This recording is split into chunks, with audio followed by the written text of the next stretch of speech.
Well, hello. Last week, for our thought for the day, I shared with you an assembly which was maybe a bit more light-hearted than today's thought for the day is going to be, which is our first thought for the day that we'll have had during the season of Lent. And I want to base my thoughts on a verse from a hymn that we sang at Dingley a couple of Sundays ago. And this particular verse from this hymn really struck me, and I'm going to read it to you in a moment. It's from the hymn God is Love. And the verse goes like this. It's the second verse of that hymn. God is love, and he enfoldeth all the world in one embrace. With unfailing grasp he holdeth every child of every race. And when human hearts are breaking under sorrow's iron rod, then they find that same self aching deep within the heart of God. There they find that same self aching deep within the heart of God. Goodness me, but our Lent this year has got off to a start where we are all aching with sorrow at what we've seen unfolding in Ukraine. And that verse, that line of that verse just really struck me afresh as I sang it a couple of Sundays ago, with that reminder that when we ache, when our hearts ache, God's heart aches too. And that's really all I want to say.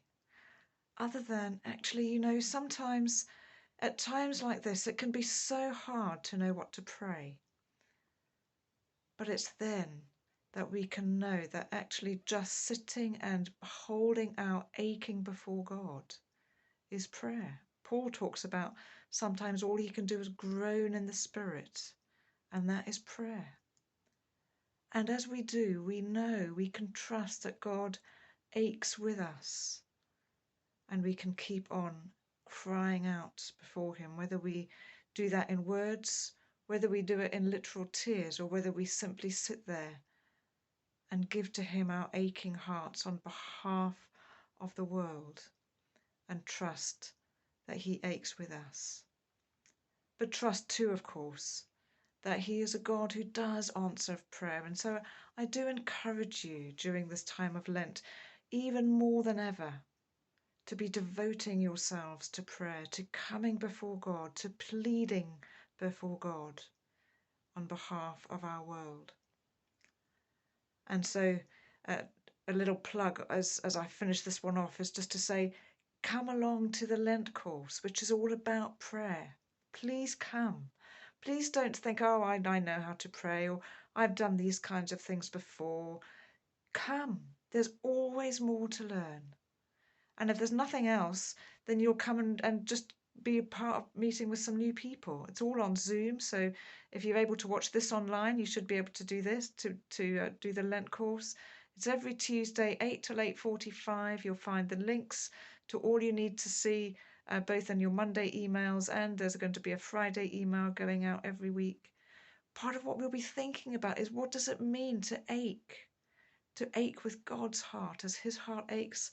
How do we ache with him? How do we hold that before him in prayer? So I encourage you, come and join in. Come and use this time of Lent to say, yeah, I'm going to commit myself afresh to going deeper in my prayer life as I engage with doing the prayer course, the Lent course this year.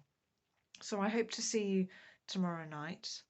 And in the meantime, you might just want to be reflecting a bit further about, what does it mean? What is it that makes your heart ache right now? Know that God's heart aches with you. You are not alone. He shares our pain and our tears. But of course, as well as sharing them, he can also bring joy in the morning. And that's what we pray for Ukraine, for the countless other situations in our world and in our lives where we yearn and long for God's redeeming touch and healing. God bless you.